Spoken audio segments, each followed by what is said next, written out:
नमस्कार मित्रांनो, मी निसर्गोपचार तज्ञ स्वागत तोडकर आपलं मराठी वैद्य चॅनल मध्ये स्वागत करतो.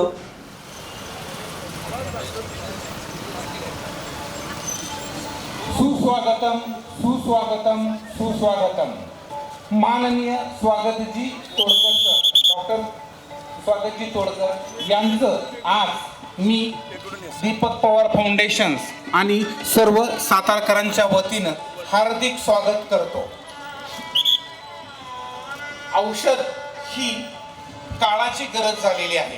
ही संकल्पना आजकालच्या धकाधकीच्या जीवनात अत्यंत क्लिष्ट पद्धतीनं रूढ झालेली असताना फक्त औषधाविना आरोग्य या अभिनव संकल्पनेला मनात ठेवून त्याला मूर्त स्वरूप प्राप्त करून देणारे आणि औषधाविना आरोग्य राहू शकतं हे सिद्ध करणारे माननीय श्री स्वागतजी तोडकर सर यांचं आगमन झालेलं आहे. मी दीपक पवार फाउंडेशन आणि सर्व सातारकरांच्या वतीनं माननीय डॉक्टर श्री स्वागतजी तोडकर सर यांचं स्वागत करतो. सुस्वागतम सुस्वागतम.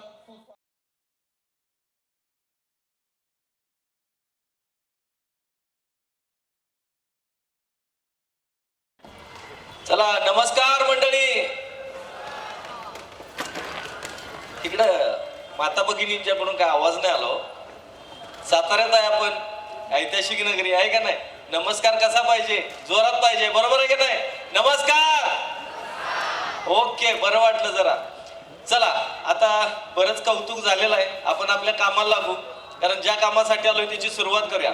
सगळ्यात सुरुवातीला कळकळीची विनंती आहे की सारखं सारखं दवाखान्याकडे जायचं नाही, जास्त औषधं खायची नाही. म्हणजे औषधं वाईट आहे, दवाखाना चुकीचा आहे असं नाही, सगळं बरोबर आहे.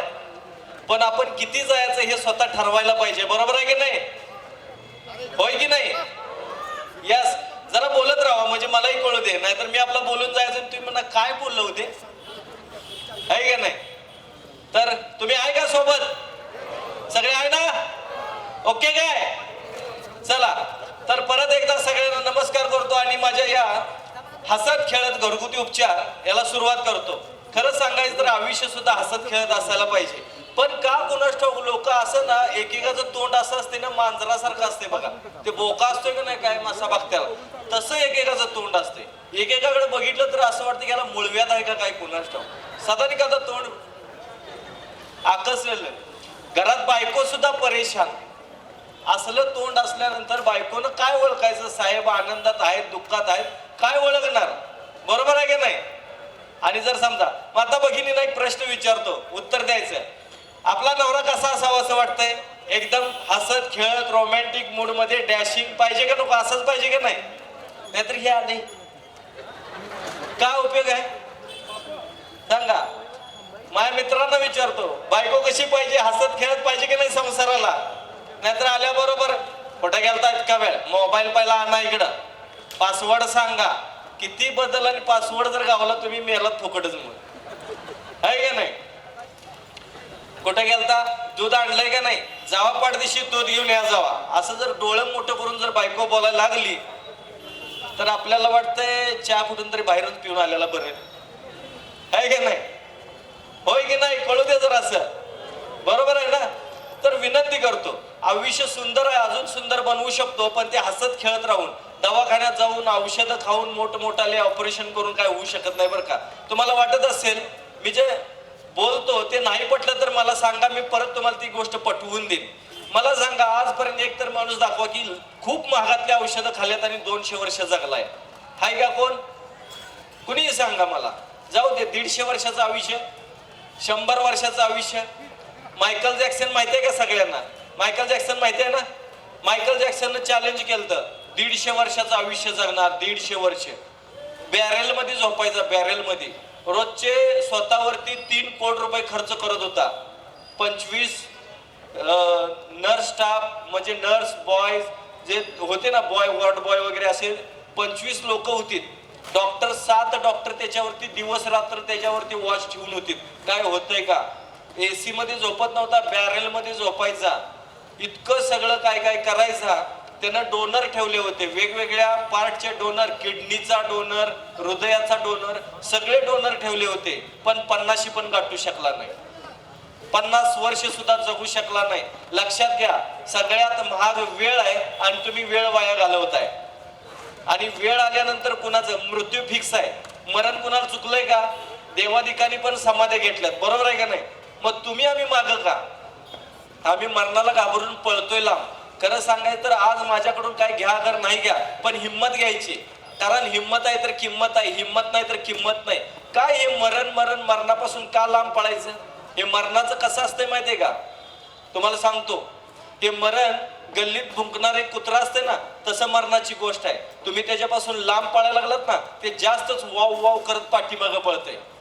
पण तुम्ही जर हिंमत दाखवली मागं फिरलात, मरण लांब पळतंय. तुमच्याकडे हिंमत पाहिजे. फक्त एक लक्षात ठेवा, हर पतंग को कचरे के डिब्बे में जाना होता है.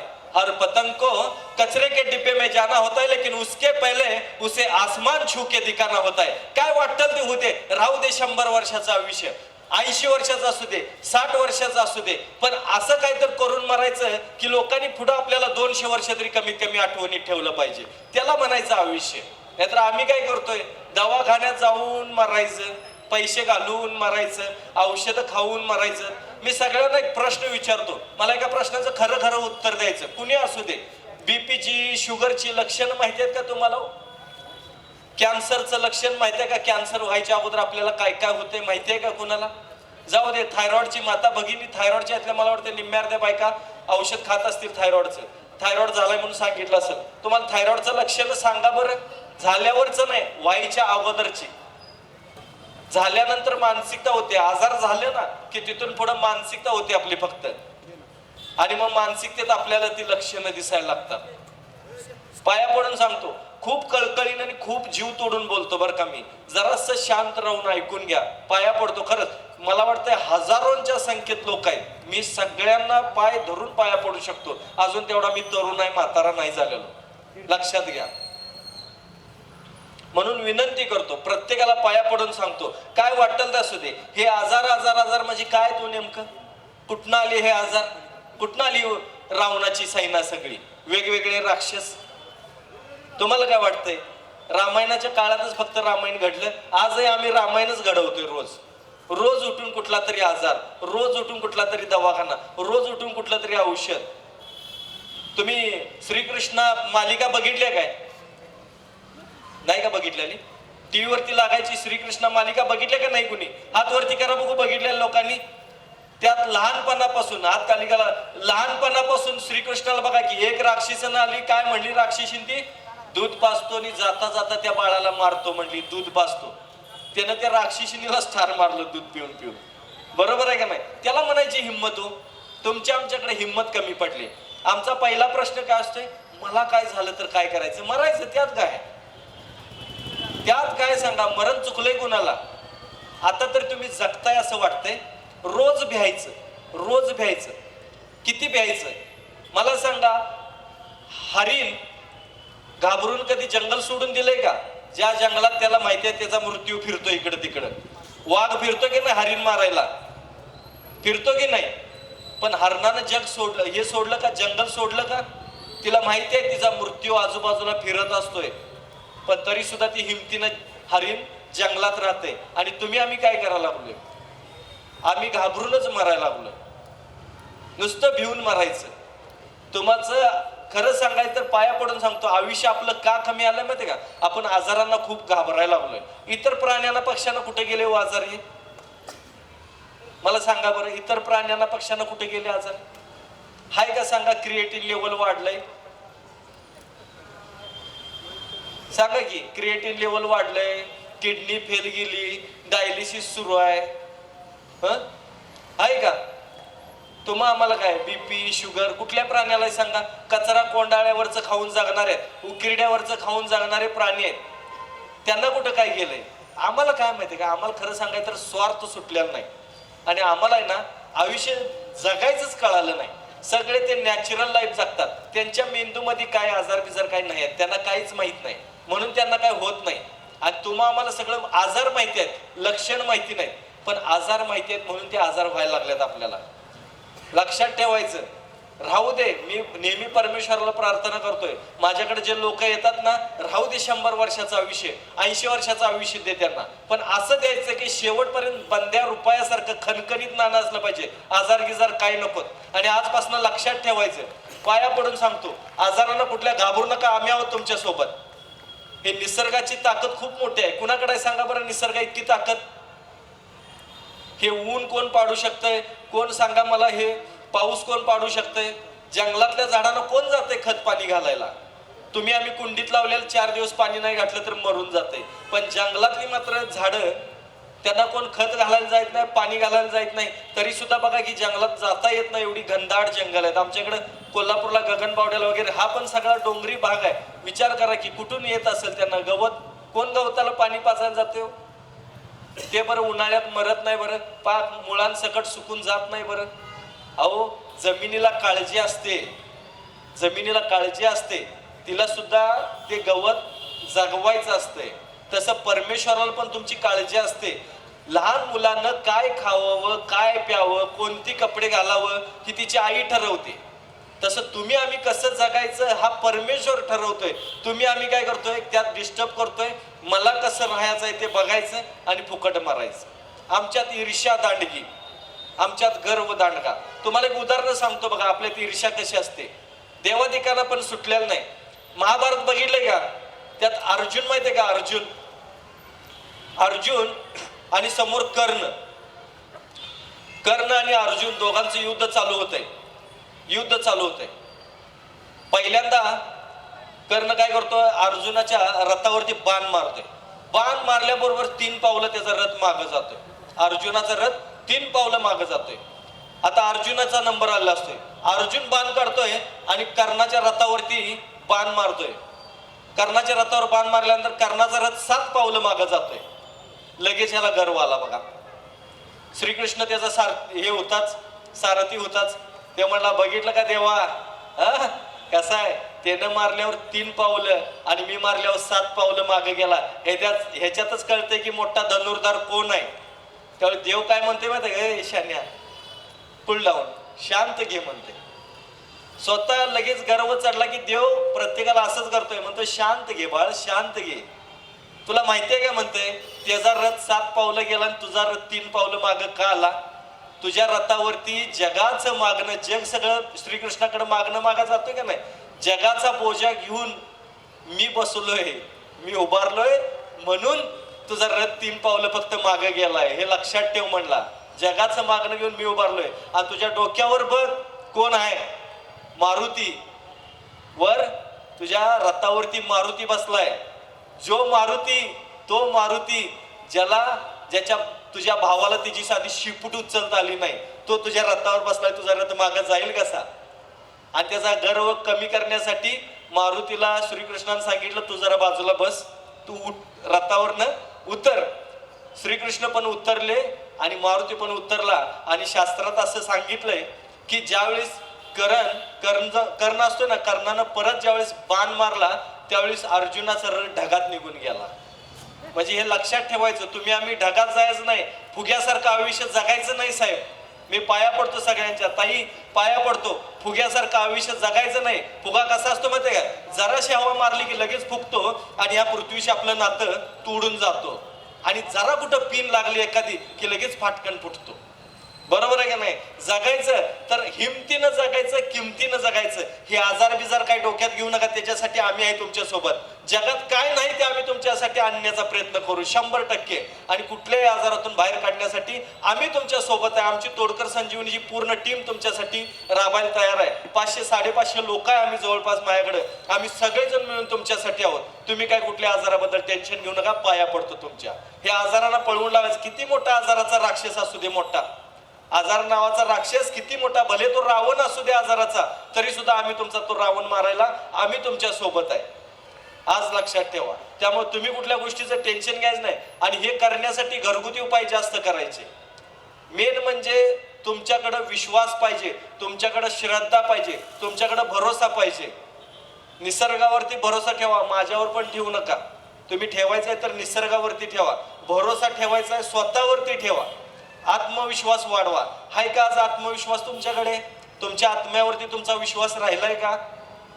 तुम्ही काय करता माहितीये का? आपला आत्मविश्वास घालवून बसलाय. स्वतःचं आपलं आरोग्य आपल्या हाती म्हणतात. ठेवलंय का तुम्ही? तुम्ही दिलंय दुसऱ्यांच्या हाती. हे लक्षात ठेवा. स्वतःचं आरोग्य स्वतःच्या हातात असलं पाहिजे. स्वतःचं आयुष्य स्वतःच्या हातात असलं पाहिजे. भीष्म बघा, एवढे बाण लागून सुद्धा भीष्म मेला नाही. त्याचं कसं इच्छा मरण होतं, तसं आपलं सुद्धा इच्छा मरण असायला पाहिजे. ही कामं करणार आणि मगच मरणार हे तुम्ही ठरवा. तुम्ही कामाकडे लक्ष द्या हो, तुम्ही आजाराकडे जास्त लक्ष देताय. मला काय झालं तर मला काय, मर जा तिकडे फुकट. हे हो, डाएट बेट करणारी माणसं आहेत ना, ह्यांना वाटते ना की ह्या राजमार्गाने पळवावीत सरळ सरळ. खरंच की काय तर हे सकाळी जेवतंय त्याच्यावर संध्याकाळी जेवते, दिवसभरात काही खात नाही. मग तुझा उपयोग काय मनुष्य प्राण्याचा जन्म घेऊन लेखा? दिवसभर गॅस सोडत घेतो टार टार टार टार. सकाळी जेवला की संध्याकाळपर्यंत त्याचा गॅस तयार होतोय. जेवता जेवताच वाकडी करणारी माणसं आहेत. काय सांगायचं? वजन कमी झालं बरं का माझं. मी 5 किलो वजन कमी केलं. अरे पागल, तू वजन नाही कमी केलंस, तुझा आत्मविश्वास कमी केलास. कमजोरी आली त्यामुळं तुला. खाणं एकपट, व्यायाम दुप्पट, ह्याच्या पलीकडे काही लागत नाही. शरीरात खूप कमी, लो मेंटेनन्स मध्ये चालतं. मेंटेनन्स खूप कमी आहे. त्याला काय महागातली कपडे घातलीत म्हणजे तुमचं शरीर चांगलं राहतंय असं कुणी सांगितलं? खूप महागातलं खाल्लं म्हणजे चांगलं राहतंय असं कुणी सांगितलं? अहो काही म्हणा, तुमचे 10 पिझ्झा बर्गर एकीकडे आणि आमच्या आईच्या हातची भाकरी एकीकडे आहे. लक्षात घ्या. एका भाकरीला जी ताकद आहे ते तुमचे 10 पिझ्झा बर्गरला नाही. लक्षात घ्या. आणि हे लक्षात ठेवायला पाहिजे. आणि तुम्हाला सांगतो, देवानं सगळं दिलंय तुमच्याकडे सगळं दिलंय. मी माझ्या मित्रांना सगळ्यांना विचारतो, मला एका प्रश्नाचं परत उत्तर द्यायचं आहे. आईनं केलेली भाकरी आणि बायकोने केलेली भाकरी तुम्ही लगेच ओळखता की नाही? चवीत फरक असतोय की नाही? आईच्या हातची भाकरी जेवता जेवता तुकडा मोडल्याबरोबर काय म्हणताय, आज आईने जेवण केलंय वाटतं, आहे का नाही? बायकोने केलं असलं तर लगेच ओळखते का हो? किचन तेच, मटेरियल सगळं तेच, शिगडी तीच, तवा तोच, करण्याची जागा तीच, चवीत फरक का? हे लक्षात ठेवा तुम्ही. हे फरक आहे, प्रत्येकात फरक आहे, प्रत्येक माणसात फरक आहे. त्यामुळं जास्त तपासण्या करत बसू नका. हे तपासणी डोक्यात राहिली ना की लय अवघड होते. तपासणी करणं काय वाईट आहे, चांगलं आहे, तपासण्या करायला पाहिजेत, पण ते डोक्यात ठेवू नका. एक जण तपासणी करायला जाते उगाच. माझा एक मित्र होतं कोल्हापुरात, हाय अजून मी गेलेलो नाही. मला वाटतं आता माझ्या तोंडात शिवी आली ती कोल्हापुरी भाषेत चालते ना बोललं तर. हा, त्याला नाही असं वाटलं की त्याला कुठं नेऊन मारावं का, असे मरावं असलं. मित्र माझं बिल्डर आहे. समोर एक असंच चेक करायसाठी लॅब निघाला म्हणून म्हटलं चला जाऊन सहज चेक करू. गेला, हे जे उद्घाटनाला बोललेलं, आता लॅबच्या उद्घाटनाला चालू होतं. हा बिल्डर आहे म्हणलं, ह्याला बोलवलं. हे चेक केला. चेक केल्याबरोबर ह्याला 250 शुगर दिसली. आजपर्यंत काय नव्हतं. 250 शुगर दिसल्याबरोबर जे ह्याला जे सगळं घालमेल व्हायला लागलं, शुगर बरोबर ह्याचा बीपी पण वाढला. बाय 1 गेट 1 घे फ्री म्हणाले. शुगर बरोबर बीपी पण फ्री तुला, खा शुगरचे औषध. अहो साहेब काय करता तुम्ही, हे 250 शुगर आहे. ते म्हणला खरं मला काय तसं वाटत नाही. अहो काय म्हणला तुम्ही, तुमच्या ताकदीवरती तुम्ही न्यायला लागलाय. मग ने ना तिथनं पुढं पण ताकदीवरती, कशाला उघड डोक्याला ताप करून. बीपीची औषध चालू, शुगरची औषधं चालू, सगळं चालू झालं. 8 दिवस घरात झोपून मला फोन केलाय, साहेब 8 दिवस झालं घरात आहे, जरा येऊन भेटा की मला. म्हणलं काय झालं? काय नाही हो असं असं. म्हणलं पहिलं उठ आणि वाटायला लाग. म्हणलं कामाला लाग म्हणलं. हे तपासण्या करायला जाताय ना तुम्ही, ह्या तपासणीत नाही मिळाली की त्याच्या पुढची, ती तपासणी नाही मिळाली की त्याच्या पुढची, आणि ती नाही मिळाली की सरळ स्मशानभूमीत तुम्ही जाता. कशाला तपासण्या करता? करा. 80, 120 हे मला समजलं नाही खरं सांगायचं तर. गणित असेल ओके, पण मला नाही कळालं. मला सांगा, पुरुषाची आणि स्त्रीची ताकद सेम आहे का? फरक आहे की नाही? मेल फिमेल केले कशासाठी? हाताची 5 बोटं सारखी आहेत का? आमच्या इथं आल्यानंतर ना आम्ही नाडी बघतो. नाडीनंतर आमच्या इथं आल्यानंतर, आमच्या सेंटरला आल्यानंतर सातारची खूप लोक येतात माझ्याकडं. कोल्हापूरला येतात, पुण्यामध्ये येतात. पुण्यात कात्रज चौकातच आहे, कात्रज कोंडवा रोडला माझं आहे, तिथे येतात. माझं सेंटर आहे, माझं केंद्र आहे, तिथे येतात खूप लोक. बरेच सुद्धा झालेली बरीच लोक आहेत. बऱ्याच सातारच्या लोकांचे माझ्याकडे व्हिडिओ क्लिप्स आहेत, ज्यांनी बरे झाले म्हणून मी सांगितलेलं आहे. आणि अशा खूप साऱ्या गोष्टी आहेत. चला ते सोडू, पण तुम्ही आम्ही सुद्धा आजाराला आजपासून घाबरायचं नाही. आणि हे तपासणी करायला हाताची 5 बोटं काही सारखी नाही. नाडी बघितली की आमच्या इथं सांगतात तुमच्या शरीराची कॅपॅसिटी किती आहे आणि कॅपॅसिटीनुसार तुमच्या शरीरात घटक आहेत का हे बघितलं जातंय. परवा एक जण आलं होतं, 25लं पोरगं होतं, 25-26 वय असेल, आणि आल्याने मला काय म्हणाले, साहेब मी एक ठिकाणी चेक करायला गेलो, माझा BP 160 दाखवला, डॉक्टरने औषधं चालू केली, एक गोळी चालू केली तरी 160, दुसरी घेतली तरी 160. डॉक्टर म्हणाले पुढे जाऊन काहीतरी बघा. मग मला जरा ते पुढे जाणं काही शक्य नाही म्हणून तुमच्याकडे आलोय, मला काहीतरी सांगा. मी म्हणलं तुला काय त्रास आहे का? नाही त्रास काय नाही. कधी चक्कर येते का? नाही. काय तुला BP आहे म्हणून तुला कळलं कधी? तपासल्यावर. त्याच्या अगोदर काय? त्याच्या अगोदर काही त्रास नव्हता. सहज असंच मित्राबरोबर गेलो आणि चेक केलं आणि म्हणला 160. बरं 2-2 गोळ्या खाऊन बी कमी. मला आता भीती वाटायला लागल्या. म्हणलं शहाण्या एक लक्षात ठेव, देवानं तुला जर बसवितानाच बुलेटचे इंजिन बसवलं असलं तर धाडधाड करणारच ना. तुला त्रास झाला तेव्हा बोल. हे आपल्याला ना लय खाजवून अवदाना उठवणी म्हणतात ना आमच्या कोल्हापुरी भाषेत. अशा फार गोष्टी आहेत बघा आपल्याकडे. खरं सांगायचं उगाच आपलं. एक जण आले आजोबा 80-82 वय आणि मला काय म्हणाले, साहेब माझ्या लघवीच्या पिशवीत लघवी साठते, मग त्याच्यात काय मसाले ताक साठल का? हा काही. मी म्हटलं काय झालं बाबा, त्रास काय आहे का तुम्हाला? नाही नाही, ती अशी हळूहळू पाईप मधून येते वरती येते, मग इकडून धबधबा चालू होतो का? काय होतं काय तुम्हाला? नाही नाही, पुढं जाऊन काय व्हायला नको. आता 80-82 वर्ष जगला आणि पुढं तुला जगायची काय अपेक्षा आहे? तुला कुठं काय मिलिटरीत भरती व्हायचं काय? मर जाणं चाड दिशी. म्हणलं कशाला बसतो, जेव्हा त्रास होईल तेव्हा ये. हे उगाच आपण काहीतरी करत बसतो बघा. पाया पडतो असल्या कुठल्याही गोष्टी करायच्या नाहीत. घरगुती उपाय सगळ्यात बेस्ट. आपली पारंपरिक पद्धत आहे घरगुती उपाय. झालंच तर आयुर्वेद हे आपलं 5000 वर्षापूर्वीपासूनच चालत आलेलं आहे. तुम्ही आम्ही का बरं हे मान्य करत नाही? का मान्य करत नाही सांगा? विनंती करतो थोडंसं मान्य करा की घरगुती उपाय, निसर्गोपचार, आयुर्वेदाला कुठल्याही प्रकारचा साईड इफेक्ट नाही. कुणाचंही घ्या पण आयुर्वेदिक घ्यायचं आहे ना. आपल्या भारत देशाचं खायला पाहिजे. आम्ही काय करतो, भारत देशाचं आपल्या घरातल्या माणसाला पण किंमत देत नाही. माता भगिनी तर पाया पडून सांगतो, नवऱ्याला किंमत 0च असते. मीच म्हणून याच्याजवळ राहिलो, दुसरी कोण टिकली नसती. सगळ्यांनी असं म्हणलं तर तुम्ही आम्ही काय भगवं घालून हिंडायचं का? बरोबर आहे का नाही? हा, आमच्या यानं कोण पण गंडवू शकतंय. आमचे हे म्हणजे का नाही असेच आहेत नि तसेच आहेत. घरच्याच माणसाची किंमत घालवत आहे तुम्ही. आणि ह्या इमोशनल झालं की यांचं पायच धरायचं आम्ही. ते आता विचारायचं नाही. तुम्ही विचारू नाही मी सांगू नाही, आम्ही बी त्यातच आहे. तुम्हाला वाटलं असं मी चुकलोय, संघ आणल्या सोबत आल्या म्हणणार भारी आहे. नाही डॉक्टरांचं कुठलं काय संशय घेत नाही तुम्ही उगाच तसं काही करणार म्हणणार जेव्हा संशय घेती वाटतं. तसलं काय नाही. तुमचं आमचं सारखंच आहे साहेब. घरोघरी मातीच्या चुल्या आहेत. पाया पडून सांगतो माता भगिनींना, तुम्ही इमोशनल होऊ नका. हार्मोन्स इनबॅलन्समुळे थोडंसं कसं होतंय, अनामिक भीती, कशाची आहे माहीत नाही पण भीती वाटायला लागते. आणि त्या भीतीपोटी तुम्ही काय करता की काय डिप्रेशनमध्ये जायचं.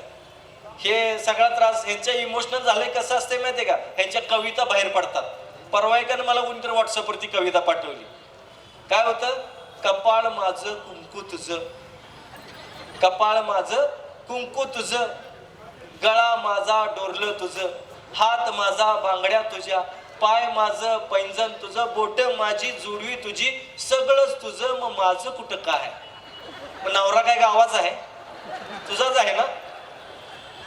आम्ही म्हणतो का किस्सा माझा पगार तुझा, महिनाभर राबतो नाम देतो ना हातात तुमचे. हे उगाच आपलं का नाही, यांचं इमोशनल कविता लय बाहेर पडतात. हे असलं बंद करायचं. हे इमोशनल डिप्रेशन काय असतं, कशामुळे जायचं डिप्रेशन मध्ये? वाघासारखं आयुष्य जगायचं, डिप्रेशन मध्ये जायची नाटकं करायची नाहीत कुठल्या गोष्टीची, कुठल्याही गोष्टी. परवा एक आलतं 20-22 वर्षाचं, असं वाटलं की त्याला जरा थोबडावंच. काय आहे तर आई पाठीमागं रडायला लागले आणि पुढं गप उभारले. असं काय झालं बाळ? अरे बाळ काय झालं? काय सांग तरी, तुला काय झालंय का, कुठं दुखतंय का? मग म्हणलं काय तुला कुठं काय तपासणी केल्यातच काय? तुला कोणी काय कॅन्सर बिन्सरचं काय सांगितलं का, कॅन्सर आहे म्हणून सांगितलं का? मग म्हणलं एड्स बिड्स आहे का, तुला काय झालंय सांग तरी, तुला काय झालंय म्हणलं, बोल तरी, तुला कोणी सांगितलं काय? तर काय नाही. मग काय झालंय काय? आई म्हणाली अहो 15 दिवस 20 दिवस झालं जेवलेलं नाही, खाल्लेलं नाही, काय तरी डॉक्टर बघायचं. आता मी काय बघू म्हणलं तुला? बाळ म्हणलं काय कुठं काय कोणी धोका दिला का तुला? गड्यानं रडायलाच चालू केलं. मग मला कळलं की हे कुठलं आहे ते, हे रोग कुठला आहे ते मग मला समजलं. मग त्यामुळे डिप्रेशन मध्ये मी म्हणलं काय झालं, काय सांगू, ती फोनच उचलत नाही. मग त्या तू का डिप्रेशन मध्ये चाललाय? नाही नाही काय मला कळत नाही. म्हणलं मेसेज कर, त्याचा बी रिप्लाय दे ना. हे काय सांगायचं, हे ह्यांचं लय असते बघा, स्टेटस ठेवायचं दिल तुटलेलं. स्टेटस दिल तुटलेलं म्हणजे तुझा तमाशा झालाय ते सगळ्या गावाला तू जाहीर पत्रिका, जाहीर पत्रिका, डीपी ठेवायचे दिल तुटलेलं, क्रॅक दिल. अरे इकडं क्रॅक झालाय येड्या तू, हे लक्षात ठेव. हे असलं काय करायचं नाही, कुठल्याही गोष्टी ते करायचं नाही. तुम्हाला सांगू का, जगायचं तर वाघासारखं जगायचं बस. तुम्हाला माहितीये का, आपल्या मुलांना जर सांभाळायचं असेल ना तर ते वाघ असलं पाहिजे, आणि तो पण जंगलातला, सर्कस मधला नको. एक गोष्ट मी एक ठिकाणी वाचली होती, तुम्हाला सांगतो. कुत्रं जे असतंय ना ते आपल्या मुलांना पाळतं, आणि वाघ जे असतोय ना ते आपल्या मुलाची परवरिश करतो. हे माहिती आहे का तुम्हाला? परवरिश करतो. कुत्रं काय करताय, आपल्या पिल्लांना घेऊन निघालं, रस्त्यात जर एखादा समजा नाला लागला, गटर लागलं, त्यात जर पिल्लं पडलं तर कुत्रं त्यातलं काढतंय, बाजूला नेतंय आणि पाठीमानं घेऊन जातंय. म्हणजे कसं बी जग तिकडं. हे कुत्र्यासारखं आयुष्य म्हणतात ना, ते असं असतंय बघा. पण वाघ असा काय करतो माहितीये का, ज्यावेळेस नाला पार करत असताना वाघाचं पिल्लू उडी मारलं, नाल्यात पडलं ना तर त्याला अजून एक चान्स देतोय. तुझं तू बाहेर ये म्हणतोय, नाही तर तुझं तू उडी मारून ये. तो ज्यावेळेस उडी मारायला जातंय, दुसऱ्यांदा जरी पडलं ना तर असं म्हणतात की वाघ त्या पिल्लाला ठार मारतो. कारण तू वाघ आहेस, वाघ. तू साधा नाला पास करू शकत नाही साला, तू आयुष्यात काय तू मोठा होणार आहेस, तू वाघ म्हणून काय जगणार आहेस, तू इथंच मारणार आहेस म्हणतो.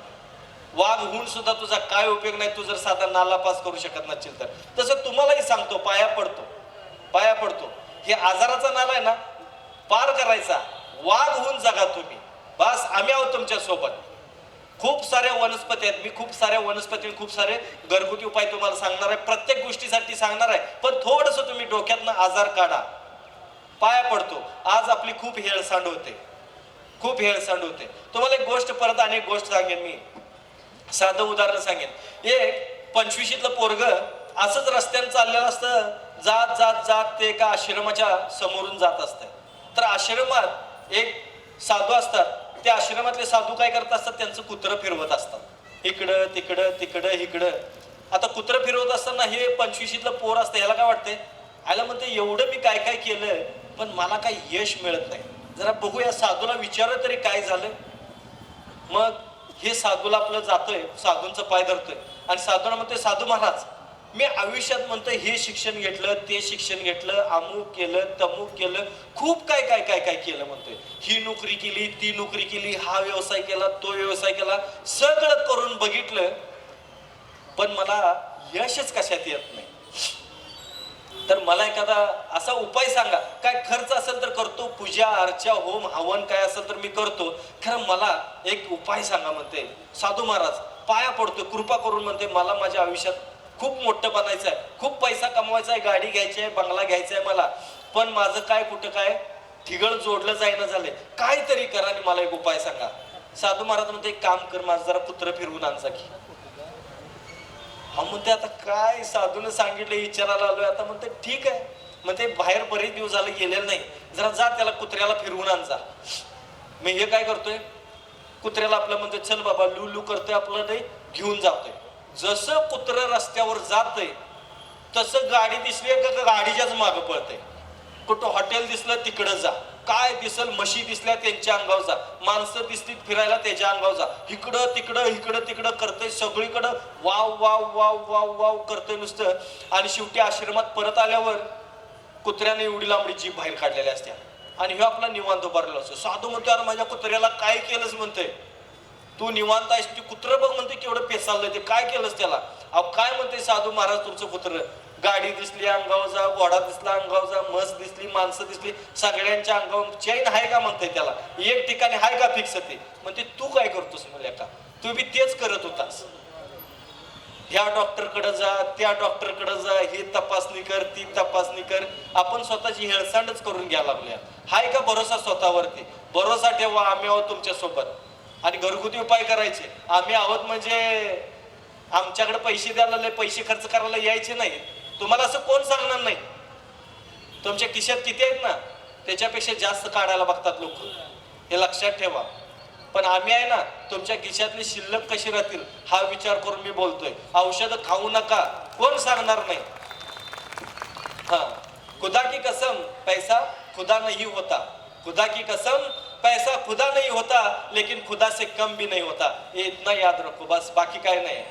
फक्त एवढं लक्षात ठेवायचं, पैसा हा काय देव नाही, पण पैशाशिवाय काय चालत नाही हेही लक्षात ठेवा. पण किती कमवायचं आणि काय कमवायचं हेही लक्षात ठेवा. आणि डिप्रेशन मध्ये जाऊ नका. तुम्ही लूज कसं बोलताय माहिती, लूज बोलणं काय असतं माहिती का, काय मिळवायचं आहे सगळं इथं. ज्याला कमवायला येत नाही ना तेच असं बोलतोय बघा. काय मिळवायचं आहे सगळं इथंच ठेवायचं आहे. तुझं आहे तेवढं दे माझ्या नाव करून बघू बरं, देतोस का? देता? मिळवायचं इथं ठेवायचं आहे ना, इथं ठेवू नका, माझ्याकडे ठेवा, मी सांभाळतो तुमचं काय असेल ते. होत नाही लोकांना, ते सुटत नाही. बिन पैसे कमवता कोण ग बसत नाही. 100ची नोट पडली, 500ची नोट पडली, न उचलता तुम्ही जाणार नाही. असं दे काय इथंच ठेवायचं आहे बघू बरं. रोग फुकट मिळतात, फुकट. कमी खर्चात तुम्हाला रोग मिळतात. बघायचं आहे का तुम्हाला? बघायचं असेल तर आज घरात जायचं आणि दारात 500 रुपयाची नोट ठेवायची आणि आज घरात शांत झोपून दाखवायचं. 3 वेळा जर नाही उठून बघितलं, हाय का, वाऱ्यानं उडून गेली का, कुणी नेली का. 500 रुपयामध्ये रात्रभर जाग, काय गरज नाही. कुणी नाही नेली तरी सकाळपर्यंत तुम्ही ते त्या विचारातच राहणार. 500 रुपयामध्ये रात्रभर तुम्हाला रोग, दुसऱ्या दिवशी पित्ताचा त्रास, उष्णतेचा त्रास, रात्रभर झोपलाच नाही, नुसतं त्या 500 रुपयाचा विचार करत असणार. 100 रुपये ठेवलं तरी तुम्ही विचार करत असणार. हे लक्षात ठेवा. मी जे सांगतोय त्यात काय काय आहे हे समजून घ्या आणि मग घरगुती उपाय समजून घ्या. तुम्ही काही असू दे, कुठलंही टेन्शन घ्यायचं नाही. 2 BHK घर घ्यायचं, 2 बेडरूम आणि झोपतोय हॉलमध्ये. बेडरूम कशाला बांधलं सेड्या? हॉलमध्ये फेऱ्या मारते, कधी फिटायचं कधी फिटायचं. झोप जा की माळा वाहा करून. कोण विचारते तुला फुकट झोपायला? वारं गिरं सगळं मिळते. काय आहे तर विनंती करतो, हो का, मी ह्या साताऱ्यात ना तुम्हाला सांगतो, जे काय आज मी बोलतोय ना, जी तुम्हाला हिंमत द्यायला लागलोय ती हिंमत घ्या. सगळेजण तुम्हाला भीती घालणारे भेटतील. या समाजात भीती घालणारे खूप आहेत. बघ बाई, हे बिस्किट पुढे घेऊन येतात ना बायका, यांना घरात घेऊ नका, यांना हाकलून लावा, घ्यायचंच नाही. हे बिस्किट पुढे घेऊन येते, बघ बाई त्या आमकीनं असंच अंगावर काढलं आणि तिच्या बाई पोटात नंतर कॅन्सरची गाठ होती, हिनं पोट दाबायला चालू केलं बघा. हाय का, हाय का, हाय का, हाय का. दाबून दाबून दुखी तिने नवऱ्याचं डोकं खाते, पण त्या माझ्या पोटात दुखायला, चला तपासणी करायला. ते दाबायचं बंद कर. मित्र भेटला, काय सांगायचं, अरे बाबा अंगाव काढू नकोस, कसा होतास कसा झालायस बघ, मी मरणार आहे म्हणायचं, तू काय मला असलं सांगू नकोस. टेन्शन घेऊ नका. हे ऑपरेशन गिप्रेशन झालेत ना, ह्यांना बघायला जाऊ नका. असलेला बघायला जायचं नाही. त्याचं मार्केटिंग लय भारी असते माहितीये का. नशीब म्हणून जगलो ह, डॉक्टरला घाम फुटल्याला माझं ऑपरेशन करताना. तू बघितलेलंस का ते शपथ बरं? तू बघितलेलंच, तुला दिलं तर गुलीचं इंजेक्शन, तू पटलेलं डोळं पांढरं करून, डॉक्टरला घाम फुटल्याला काय फुटल्याला तू कुठं कधी बघितलास? उगाच आपलं सांगायचं नशीब चांगलं, तुझं नशीब चांगलं. आणि कशाचं नशिबाचं? कर्म चांगलं पाहिजे, नशीब ऑटोमॅटिक घडतंय. कुठलंही काम करताना काय, कुठलंही काम करताना ते मोठं व्हावं म्हणून करू नका. कुठलंही काम करताना चांगलं व्हावं म्हणून काम करा, मोठं व्हावं म्हणून काम करू नका. कुठल्याही कामाचं असू दे. आनंद, हो का, आनंद मिळवण्यासाठी काम करू नका, आनंदी होऊन काम करा. ऑटोमॅटिक सगळ्या कामातून तुम्हाला स्वास्थ्य मिळेल यातून. आणि या सगळ्या गोष्टी लक्षात ठेवा. मी का सांगतोय आणि कशासाठी सांगतोय एवढं फक्त समजून घ्या. हिंमत घ्या, हिंमत. आणि हिंमत आहे तर किंमत आहे, हिंमत नाही तर किंमत नाही. या साताऱ्यानं खूप काय दिलंय. मी जे आज बोलतोय ना, हे या साताऱ्यातच शिकलोय मी. या साताऱ्यात पाया पडून, गरज मला साताऱ्याचे उपकार मी आयुष्यात कधी फेडू शकत नाही. आयुष्यात न फिटणारे उपकार आहेत. जे आज मी बोलण्याचं शिक्षण आहे ना, मला जे अनुभव मिळाले ते ह्या सातारच्या माणसाने दिले. ह्या सातारच्या मातीत मी 5-6 वर्ष राहिलेलो आहे. मला मगाशी पवार साहेब म्हणाले की तुम्ही बोललात तर सांगितलं तर आवडेल आम्हाला ऐकायला. मगाशी मी काय बोललो नाही साहेब, पण आता तुम्हाला सांगतो की माझं कोल्हापूरला शिक्षण झाल्यानंतर माझ्या आजीची इच्छा होती की मी गावातच राहावं, माझ्या शिक्षणाचा उपयोग गावात व्हावा, गावातल्या लोकांना व्हावा आणि शेती करावी. मला ते पसंत नव्हतं खरं सांगायचं तर. म्हणजे शेती करणं असं नाही, पण गावात करण्यापेक्षा माझं मत होतं की माझ्या शिक्षणाचा उपयोग प्रत्येक माणसाला व्हावा, या समाजाला सगळ्या व्हावा, सगळ्या जगाला व्हावा असं वाटत होतं. ध्येय मोठं होतं आणि त्या ध्येयानं पेटून घरातून शिक्षणाला पुढं किंवा बाकीच्या गोष्टींना अडचणी यायला लागल्यानंतर मी सरळ शेताला जातो घरात असं सांगितलं आणि चालत चालत चालत मी आमच्या इथं शिये फाटा आहे तिथं आलो. त्यावेळी सिंगल रोड होता, हायवे होता ना, आता 4 पदरी झालाय. त्यावेळी सिंगल रोड होता आणि मी ट्रकमध्ये बसलो. खिशात एकही नया पैसा नव्हता, एकही रुपया नव्हता. त्यावेळेस मी तिथं बसलो आणि पुण्याला जायचं ठरवलं. पण साताऱ्यात दुपार झाली यायला आणि ते ट्रकवाले जेवायला कणशे धाब्याचे इथं थांबले. मला म्हणले बाळ तूही जेवून घे, आम्ही जेवून घेतो, मग जाऊया पुढं. आता ती जेवायला गेली, माझ्याकडे कुठं काय पैसे आहे, माझ्याकडे पैसे नव्हते. मग मी चौकशी करत करत हे गाव कोणतं आहे काय आहे हे बघत बघत मला आजही माझ्या डोळ्यात पाणी आलं होतं. ज्यावेळेस मी आलो ना या राजमार्गाने, त्या मधल्या चौकातून मी ज्यावेळेस आलो पवई नाक्याला, जिथं आज मी महाराजांच्या छत्रपती शिवाजी महाराजांच्या पुतळ्याला जिथं हार घातला, तिथं आल्यानंतर मला असं भ्रमिष्ठासारखं झालं होतं की मी काय करणार पुढं आयुष्यात, काही माहीत नव्हतं. तिथून पुढं मी इकडं थोडंसं आलो आणि इकडं आल्यानंतर परत मला सांगितलं, मी फक्त स्टँड कुठं आहे विचारत होतो, मला इथं स्टँड आहे म्हणून सांगितलं. पण नंतर कळलं की पुढं निम्म्यात आल्यावर की खरं स्टँड तिकडं पाठीमाग आहे. त्या पाठीमागं स्टँडवरती गेलो मी चालत परत. स्टँडवरती म्हणलं काही ना काहीतरी कामाची व्यवस्था होईल, एक रात्र काढता येईल. मला संध्याकाळ झाली होती, ती रात्र फक्त मी अशीच काढली. पोटात सकाळपासून काही नव्हतं, उपाशी होतो.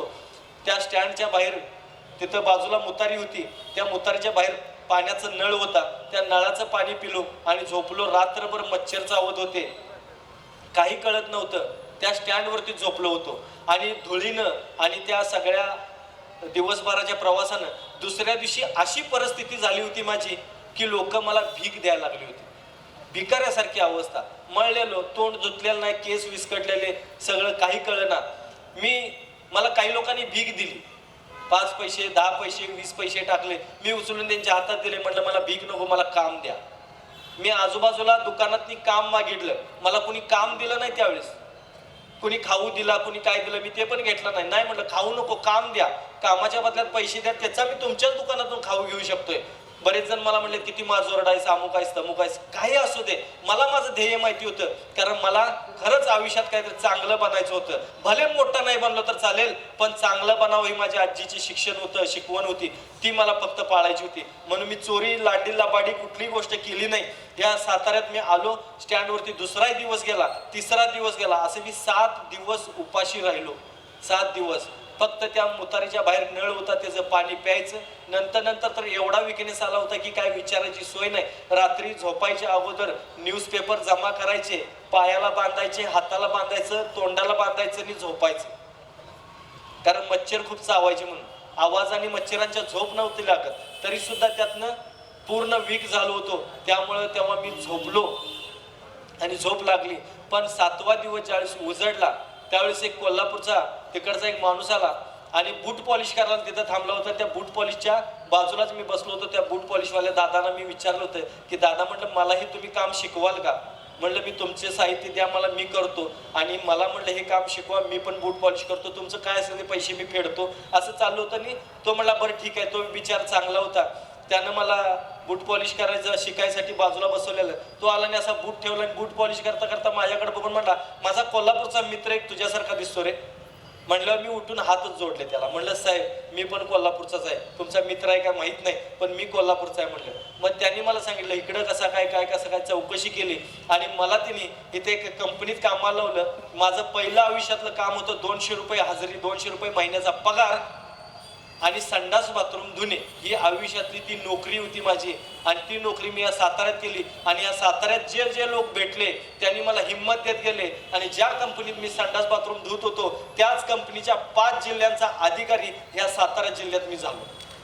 त्यासाठी 5-6 वर्षाचा माझा काळ गेला, पण 5-6 वर्षात मी सातारकरांना खरोखर अगदी खरोखर म्हणजे आजपर्यंत मी कधी असं गुडघे टेकून नमस्कार कुणाला नाही केलं, पण मी तुमच्या सातारकरांसाठी खरोखर अहो माझ्या डोळ्यात पाणी आहे साहेब. मी नमस्कार करतो. मी जे काय शिकलो, जे काय घडलोय त्यातला बऱ्यात बरा मोठा जर का हे असेल तर तो साताऱ्याचा आहे. या साताऱ्यानं खूप काय दिलंय मला. मी तुमचे उपकार कधी विसरू शकणार नाही, कधी मी तुमचे उपकार फेडू शकणार नाही. असा हा सातारा. तुम्हा सगळ्यांना माझा सल्यूट आहे.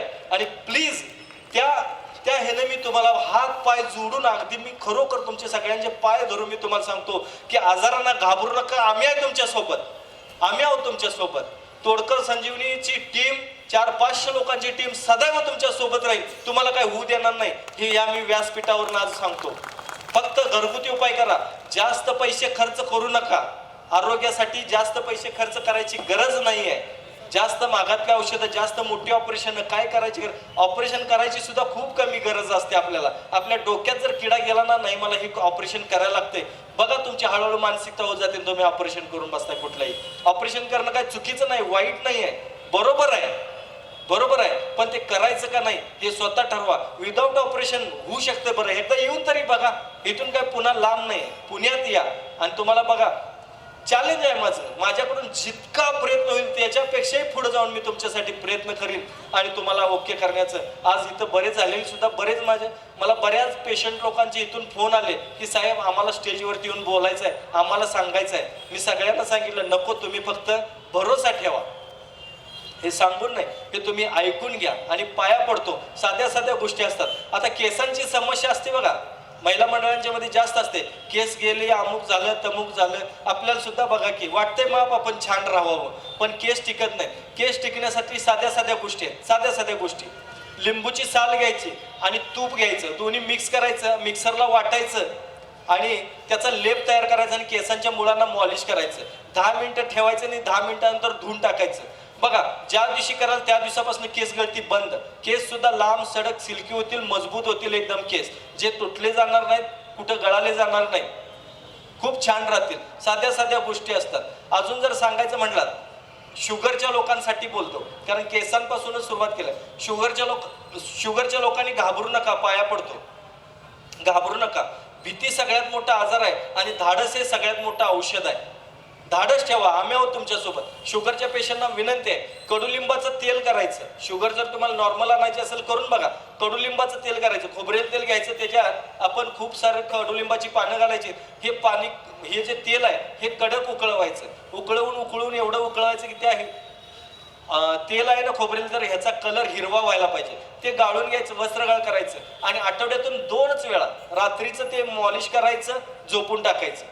एकदा लावलात की 3 दिवस करायची गरज नाही, परत 3 दिवसांनी करायची. म्हणजे आठवड्यातून फक्त 2 वेळा करा.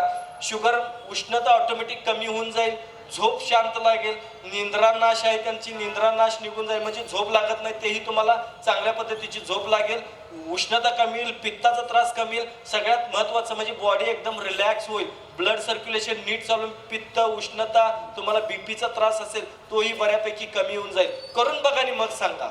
मी सांगतोय हे ऐकण्यापेक्षा ना खरंच करून बघा. खूप साधा सोपा इलाज आहे, पण ह्यातून तुम्हाला बघा किती रिलीफ मिळून जाईल. अशा साऱ्या गोष्टी आहेत.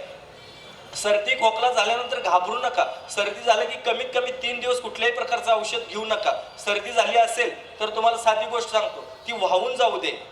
लहानपणी आम्हाला जर बघितलं तर आमची साधा नाकं पॅकच असायची, हिरवीगार सगळी आत भरलेलं पॅक, दरवाजे बंद, तोंडाने श्वास चालू होता लहानपणी आमचा.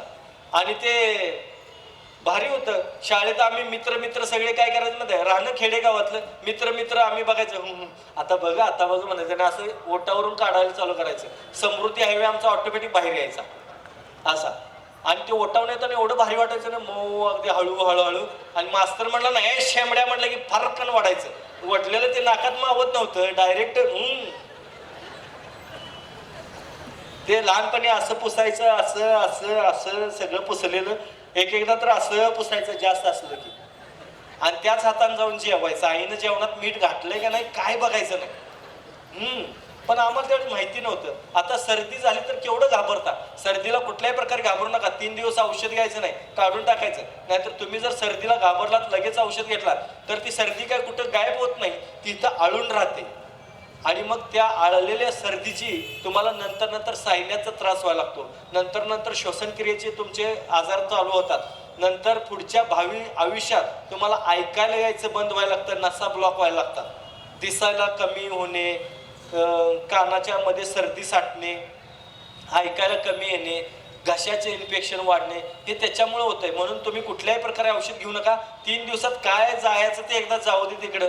फेबिक्विक काढून टाकायचं, क्विकमध्ये काढायचं फेबिक्विक बस. खोकला झाल्यानंतर पण लगेच हे करायचं नाही. आणि 3 दिवसांनी इलाज सांगतो तुम्हाला, साध्या गोष्टीत इलाज आहे. बघा, आपण केलाही असाल, विस्तवावरती जोंधळ्याचं पीठ टाकायचं आणि चादर घेऊन बसायचं, लगेच सगळी सर्दी निघून जाते, लगेच ओके, मोकळं होऊन जाता. खोकला जर झाला असेल तर अजून सांगतो, खोकला झाला असेल तर कमीत कमी 5 दिवस काय करायचं नाही. ज्या जाळ्या आहेत त्या निघून जाऊ द्या. जाळ्या निघून गेल्या की तुम्ही ओके राहता. थोडासा फेटा काढला तर चालेल का हो? थोडा जाम झालाय.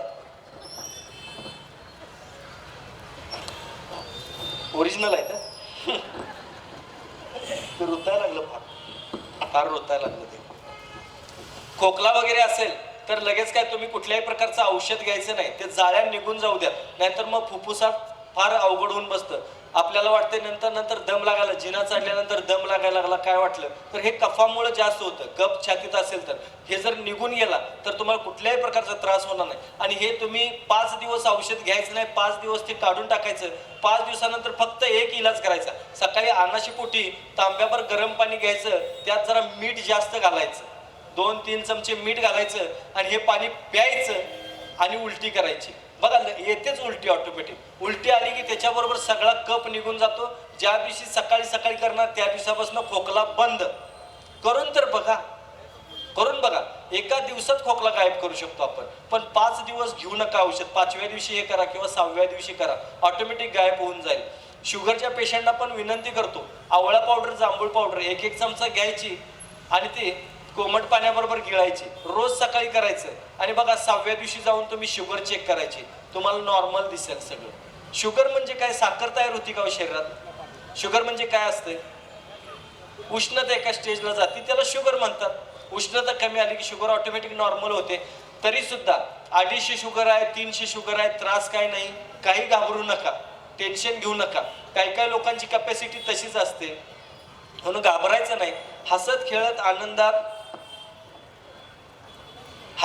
आनंदात आयुष्य जगायचं. हसणे हे सगळ्यात मोठं औषध आहे. तुम्हाला माहिती आहे का? हसणे. पण माणसं हसत नाहीत बघा. कसलाही जोक मारा, अजिबात हसत नाही.